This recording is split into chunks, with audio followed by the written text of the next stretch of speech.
Estados Unidos, quiero saludar en nuestros estudios en Washington a Héctor Chamis, profesor en el Centro de Estudios Latinoamericanos y en el programa Democracia y Gobernanza de la Universidad Georgetown, articulista del diario El País e invitado frecuente a este programa. Héctor, bienvenido, gracias por estar allí. Gracias a vos y Dania, un gusto. Héctor, escuchaste el discurso del presidente Donald Trump ante la comunidad venezolana en la Universidad de Florida. Antes de entrar en apartes específicos, me gustaría tu impresión general.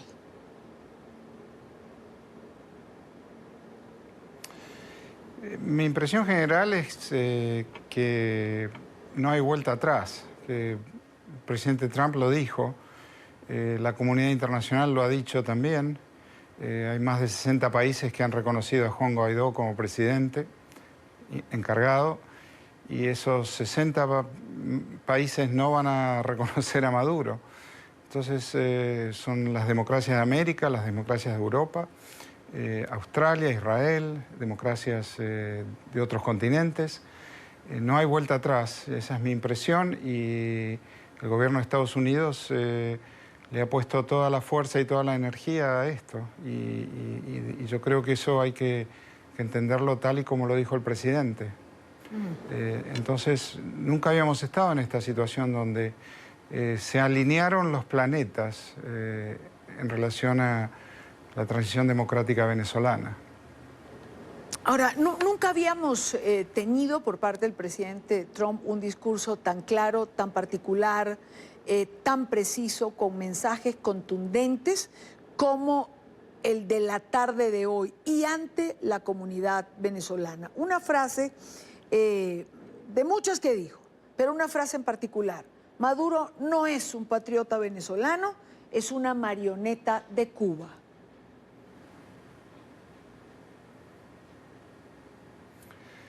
Sí, y muchas otras frases que hemos conversado sobre eso mucho tiempo. El socialismo proclama la igualdad, pero no es sobre la igualdad, es sobre el poder a quienes están a cargo del Estado, quienes determinan quién come y quién no, quienes determinan quién es libre y quién no, quienes determinan quién vive y quién muere. Es una dolorosa pero cierta descripción de la proclama socialista de Venezuela y de muchos otros países. Digo esto porque algunos que son socialistas tratan de combinar el socialismo con la libertad. Y Trump dijo algo cierto: no se combinan el socialismo y la libertad. Entonces, aquellos que defienden la igualdad no ocurre con el socialismo. También hubo momentos emotivos cuando se refirió a David Smolansky y a su familia, historia que conocemos por ser un gran amigo de todos nosotros. Y David estaba allí en el recinto del discurso.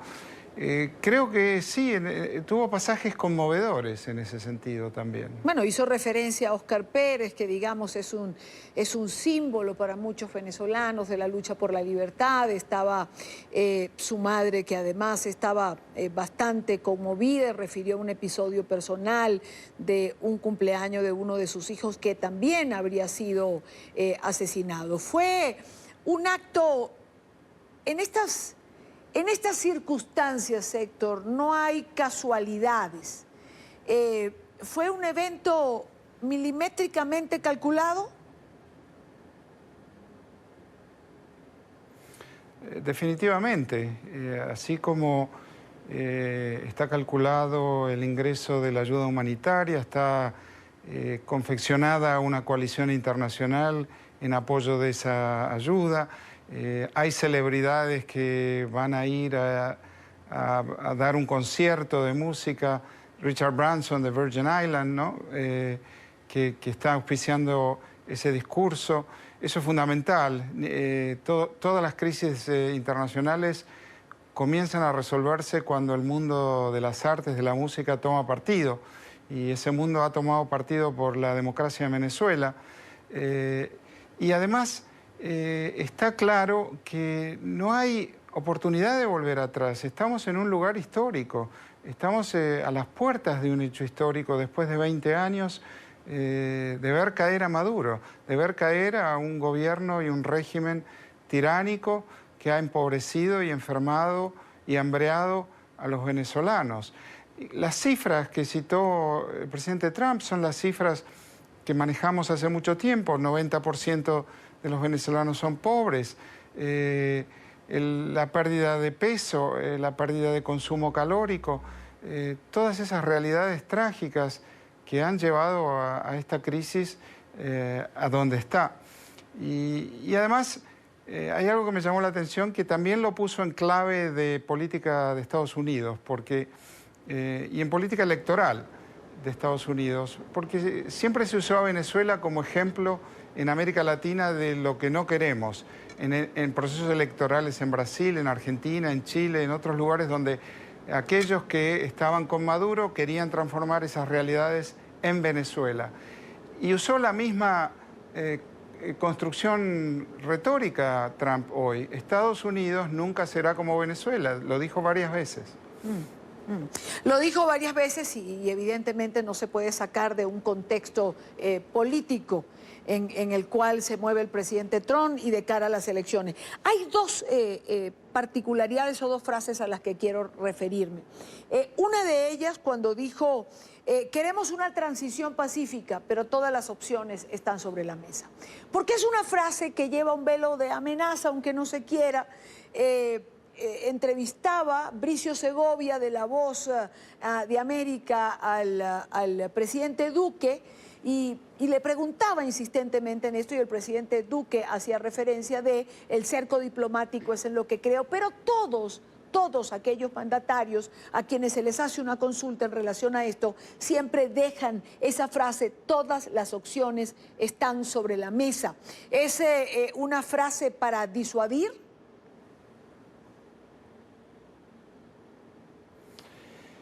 En parte sí, pero no únicamente para disuadir, creo yo. Creo que es importante que pongamos esta discusión acerca de Venezuela hoy y de esta transición democrática en el marco de la responsabilidad de proteger.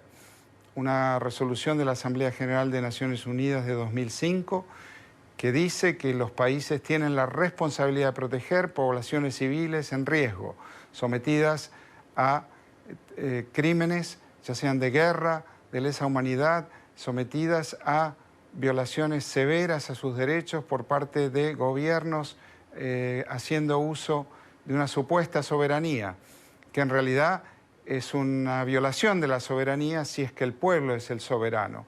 La comunidad internacional en esa doctrina tiene la obligación de acudir en rescate de esa población civil, ya sea instrumentando medios humanitarios, pero en determinadas circunstancias usando también la fuerza, lo cual debería ser autorizado por el Consejo de Seguridad de Naciones Unidas. No estamos allí todavía, pero este es el marco del problema. El problema ocurre en esos límites y hay que conversar sobre esa situación, porque lo que ha ocurrido en Venezuela es un genocidio, creo yo. No sé cuántos millones de personas que son hambreadas o que son asesinadas o que son enfermadas constituye un genocidio. El término no se define por un número, se define por una estrategia, una política de Estado destinada al exterminio, destinada al hambre y a la enfermedad de millones de venezolanos. Y por eso 3.300.000, 3,5 millones de venezolanos han producido el éxodo más importante en la historia del continente americano.